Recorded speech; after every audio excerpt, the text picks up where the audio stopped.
नमस्कार, आपका बहुत बहुत स्वागत है। मैं हूं आपके साथ अभिषेक तिवारी। बुलेटिन में खबरों का रुख करते हैं। खबर पहले मैनपुरी से आपको बताएंगे। सपा प्रत्याशी डिंपल यादव ने नामांकन दाखिल किया है। कलेक्ट्रेट पहुंचकर पर्चा भरा है डिंपल यादव ने।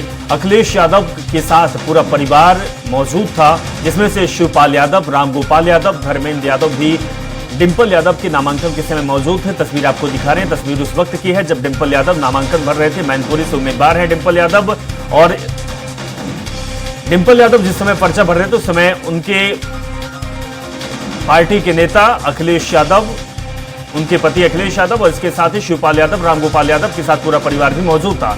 तस्वीर आपको दिखा रहे हैं मैनपुरी में जब नामांकन के लिए डिंपल यादव पहुंची हुई थी, उस वक्त एक तस्वीर है।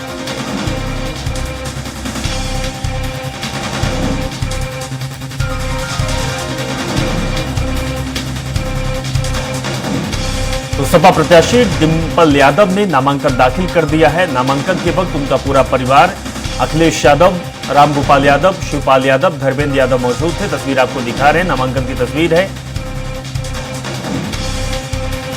यहाँ की जनता ने एक एक वोट नेताजी को याद कर करके समाजवादी पार्टी के पक्ष में डाला, और उसका परिणाम हुआ कि मैनपुरी की बहुत बड़ी जीत हुई है। इस बार भी जनता रिकॉर्ड मतों से समाजवादी पार्टी को जिताने जा रही है। दूसरे दल जो सामने हैं उनके पास दिखाने और बताने को कोई काम नहीं है। सुनने में आ रहा है कि पूरे देश की होर्डिंगों से जो लोकसभा के उनके प्रत्याशी हैं उनकी तस्वीर हटा दी गई है। डिंपल जी ने नॉमिनेशन दाखिल किया, आप सभी लोग मौजूद हैं, किस तरह से देखते हैं? तरफा चुनाव है, कोई चुनाव यहाँ नहीं है। अपनी जमानत बचाने के लिए बीजेपी का उम्मीदवार चुनाव लड़ेगा। बीएसपी ने भी यादव कैंडिडेट अब उतार दिया। यादव कैंडिडेट को 100-200 धोखे से वोट मिलेंगे, धोखे से। कल मोहन यादव को भी बीजेपी लाई थी। 100% समाजवादी पार्टी की तरफ डिंपल जी ऐतिहासिक वोटों से जीतेंगी। ये आज से नहीं, पिछले मैं समझता हूँ 1977 से लगातार सदैव नेताजी जिस भी दल में रहे, जनता पार्टी में रहे, लोक दल में रहे, जनता दल में रहे, समाजवादी जनता पार्टी में रहे, और 92 से समाजवादी पार्टी बनी है। जहां नेताजी रहे वहीं पे मैनपुरी रहा है, और आदरणीय डिंपल जी को पिछली बार से भी बड़ी ऐतिहासिक वोटों से मैनपुरी लोग जिताएंगे।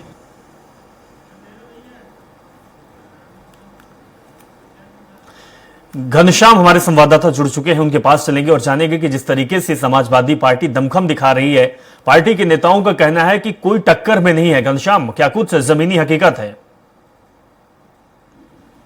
बिल्कुल, जमीनी हकीकत भी अभी तक के आंकड़े अगर देखा जाए तो कुछ ऐसा ही है अभिषेक, क्योंकि अभी तक जिस तरीके से वो 77 से बता रहे हैं, अभी तक मुलायम सिंह यादव के इर्द गिर्द ही वो सीट घूमती रही है। और वहां से जब मुलायम सिंह यादव का वो कर्मभूमि में माना जाता है, और मुलायम सिंह यादव के बाद जो उनके देहांत के बाद ही उपचुनाव हुआ था, और उस उपचुनाव में डिंपल यादव सांसद बनी थी, तो वही उसी सीट से बनी थी। अब फिर से वो उसी सीट से जो है हुंकार भर रही है। वहां पे समाजवादी पार्टी की तरफ से प्रत्याशी है, और आज उन्होंने नामांकन किया है। और अगर वहां की मैनपुरी सीट की बात करें तो अभी कल जयवीर सिंह जो है वहीं से भारतीय जनता पार्टी के जो प्रत्याशी है, उत्तर प्रदेश में मंत्री हैं, कैबिनेट मंत्री हैं, उन्होंने वहां से नामांकन दाखिल किया था। वो भीड़ देखने के लिए नहीं मिला। हालांकि अगर देखा जाए, बात किया जाए तो उस कार्यक्रम में, नामांकन के कार्यक्रम में, नामांकन के बाद इटावा में एक जनसभा होना था जिसमें मध्य प्रदेश के मुख्यमंत्री डॉक्टर मोहन यादव को भी आना था, लेकिन वहां पर भीड़ इतनी इकट्ठा नहीं हो पाई और काफी विलंब होने के चलते यह कार्यक्रम नहीं हो पाया। लेकिन उसके विपरीत अगर आज की तस्वीर देखा जाए तो समाजवादी पार्टी का अगर ईमानदारी से कहा जाए तो मैनपुरी उस वक्त भी जो है गढ़ बना हुआ था, जिस वक्त समाजवादी पार्टी के खिलाफ माहौल था पूरे प्रदेश भर में, और उस वक्त भी माहौल रहा है जब समाजवादी पार्टी की सरकार रही है। अब इस वक्त भी जब केंद्र और राज्य में जो है भारतीय जनता पार्टी की सरकार है, बावजूद मैनपुरी जो है पूरी तरीके से जो यादव परिवार है वह उस परिवार के तरफ ही होता हुआ दिखाई दे रहा है। और आज यही कारण है कि सबसे पहले जो है डिंपल यादव सबसे पहले वो सैफई मेला मैदान जाती है, जहां पे मुलायम सिंह यादव के समाधि पे पुष्पांजलि अर्पित करती है, वहां पे आशीर्वाद लेती है। उसके बाद वहां पे पैतृक जो एक मंदिर होता है, वहां पे गांव के एक मंदिर में जाकर के वो माथा टेकती हैं। उसके बाद नवरात्रि, चूंकि नवरात्रा चल रहा है और इस नवरात्रे में जो कन्या भोज कराया जाता है 9 बच्चियों का, वो 9 बच्चियों का कन्या भोज डिंपल यादव कराती हैं। उसके बाद वो अपने परिवार के साथ जो मैनपुरी मुख्य निर्वाचन कार्यालय पहुंचती है, जहां पे वहां नामांकन करती हैं। नामांकन के दौरान अगर बात करें तो उनके पति और सपा सुप्रीमो अखिलेश यादव भी मौजूद होते हैं। इसके अलावा रामगोपाल यादव जो मुख्य प्रमुख सचिव हैं समाजवादी पार्टी के, तो वो भी वहां पे मौजूद थे। शिवपाल सिंह यादव भी मौजूद थे। और उस कार्यालय के बाहर अगर बात करें तो कार्यालय के बाहर पूरा कुनबा यादव परिवार का पूरा कुनबा जो है वह मौजूद था। उसके अलावा उनके समर्थक भी मौजूद रहे, उनके जिलाध्यक्ष भी मौजूद रहे। अब वो कई नुक्कड़ सभा कर रही हैं, वहां पे थोड़े थोड़े जगहों पे कई नुक्कड़ सभा हैं। वो जब अपने परिवार के साथ अपने घर से मैनपुरी के लिए जब वह निकली तो पूरे रास्ते भर जो उनके कार्यकर्ता थे, पूरे रास्ते भर उन्होंने पुष्प वर्षा किया, उनका स्वागत किया। उनका पूरा परिवार ने जो है उनका अभिवादन स्वीकार किया। और एक भारी भीड़ के बीच में वो वहां पे मैनपुरी चुनाव कार्यालय पहुंचे और चुनाव कार्यालय में जाकर के अब नामांकन किया है। इसके बाद ही वो वहां पे लगातार बयानबाजी भी शुरू हो गई है। उस बयानबाजी में साफ तौर पे उन्हीं सब सभी आंकड़ों की बात की जा रही है, जिस आंकड़े को लेकर के अभी हम जिक्र कर रहे थे और कुछ हम लोगों ने बयान भी समझे कि 77 के बाद जब से मुलायम सिंह यादव राजनीति में कदम रखा, वहीं पे करहल है। करहल से ही जो है करहल विधानसभा से ही विधायक हैं अखिलेश यादव, वो मैनपुरी क्षेत्र में ही पड़ता है। तो वही करहल में ही एक इंटर कॉलेज के जो छात्र भी रहे हैं मुलायम सिंह यादव, छात्र भी थे। और छात्र के बाद वहीं से उन्होंने शिक्षा दीक्षा के बाद वहीं से वो मास्टर बने, वहीं से शिक्षक बने। और उसी शिक्षक बनने के साथ साथ वो राजनीति के भी ककहरा वहीं से सीखे हैं। मुलायम सिंह यादव का सिर्फ जन्म मैनपुरी में नहीं हुआ है, वो अपनी पूरी जिंदगी का एक बड़ा वक्त, एक बड़ा हिस्सा वहां पे मैनपुरी में खपाया है। यही कारण है कि चाहे वहां पे कोई भी प्रत्याशी आ जाता है, किसी भी दल का बड़ा नेता आ जाता है, किसी भी दल का कोई भी वहां पे दावा वादा करता हो, लेकिन वहां की जो जनता है, चूंकि यादव बाहुल्य क्षेत्र भी है और मुलायम सिंह यादव का गढ़ भी है, उनका जो है ककहरा भी उन्होंने वहां पे सीखा है, उसका सीधा लाभ यादव परिवार, अखिलेश यादव परिवार को मिलता है।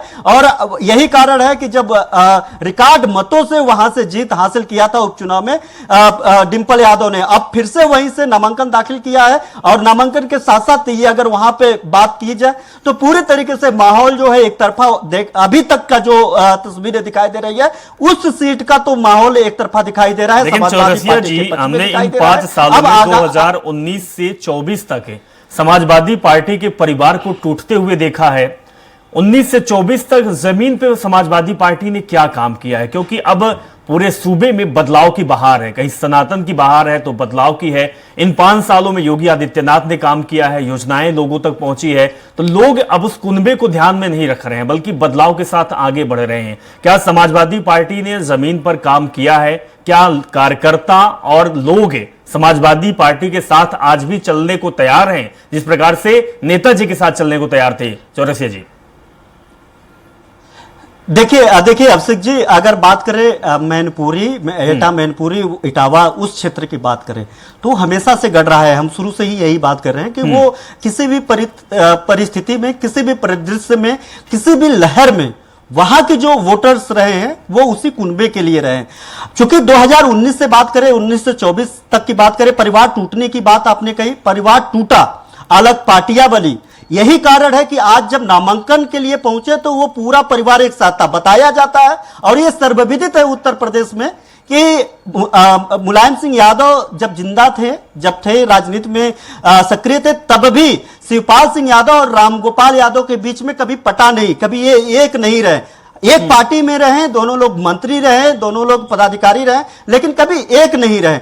यही कारण है कि जब अब नामांकन करने के लिए गए तो एक साथ गए। ये एक मैसेज कन्वे करने की बात थी, जिसका सवाल आपने उठाया। दूसरी बात, काम करने 2019 की बात करें, उसके पहले 2014 की बात करें, 2022 विधानसभा की बात करें, 2017 की विधानसभा की बात करें, समाजवादी पार्टी जमीन पे जाहिर बात है कि वो काम नहीं कर पाई है जो काम भारतीय जनता पार्टी की है, जिस कैडर को लेकर के की है, जो बूथ लेवल पे की है, कार्यकर्ताओं के साथ जो की है। और यही कारण है कि जो अभी तक आंकड़े और रिजल्ट आए हैं वो भारतीय जनता पार्टी के तरफ आए हैं, वो समाजवादी पार्टी की तरफ नहीं रहे। 2017 में तो औहदे में सरकार के बाद औहदे में गिर गई थी समाजवादी पार्टी। 2019 में पूरा जो अल्पसंख्यक लोग हैं, अल्पसंख्यक पूरा समाजवादी पार्टी की तरफ एक तरफा वोट कर दिया। उन्होंने कई सीटों के बाद जो अगर देखा जाए कांग्रेस जैसी बड़ी दल यहां पे 2 सीटों पे सिमट गई। काडर की पार्टी मानी जाती है, कभी प्रधानमंत्री बनाने की हुंकार भरने वाली मायावती की पार्टी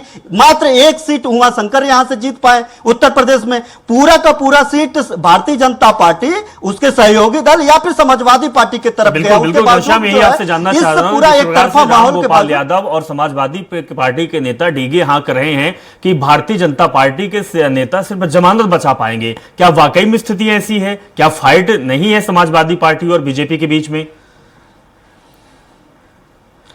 देखिए, अगर बात करें पूरे उत्तर प्रदेश की तो बात नहीं किया जा सकता। पूरे उत्तर प्रदेश में मिशन 80 को लेकर के चल रही है भारतीय जनता पार्टी और पिछली 64 सीटें उसके पास हैं। 80 सीटों में उत्तर प्रदेश में 64 सीटें भारतीय जनता पार्टी के पास में। आरएलडी थी समाजवादी पार्टी के साथ, आरएलडी भी एनडीए घटक दल का हिस्सा बन चुकी है, यानी वो भारतीय जनता पार्टी के साथ आ चुके हैं। तो पूरे उत्तर प्रदेश में तो समाजवादी पार्टी चुनौती देते हुए नहीं दिखाई दे रही है। अगर बहुत ईमानदारी से बात करें तो जो अभी तक है बदलाव क्या होगा, आगे किस तरीके के समीकरण बदलेंगे, क्या कुछ होगा, वो तो आने वाला वक्त बताएगा। लेकिन अभी तक की जो सिनेरियो में की बात करें तो अभी तो समाजवादी पार्टी चुनौती देते हुए नहीं दिखाई दे रही है। लेकिन जो उनका गढ़ है, उनके गढ़ में वो कोई भी दावा वादा करेंगे तो चूंकि अभी तक का जो वोट समीकरण देखा जाए, वोट प्रतिशत देखा जाए, अभी तक का जो वहां पे एक तरफा चुनाव देखा जाए और जो आंकड़े देखी जाए 77 से लेकर के अभी तक, वो समाजवादी पार्टी के फेवर में रही है। चाहे थोड़ी सी वो 19-20 रहा है कि थोड़ा कम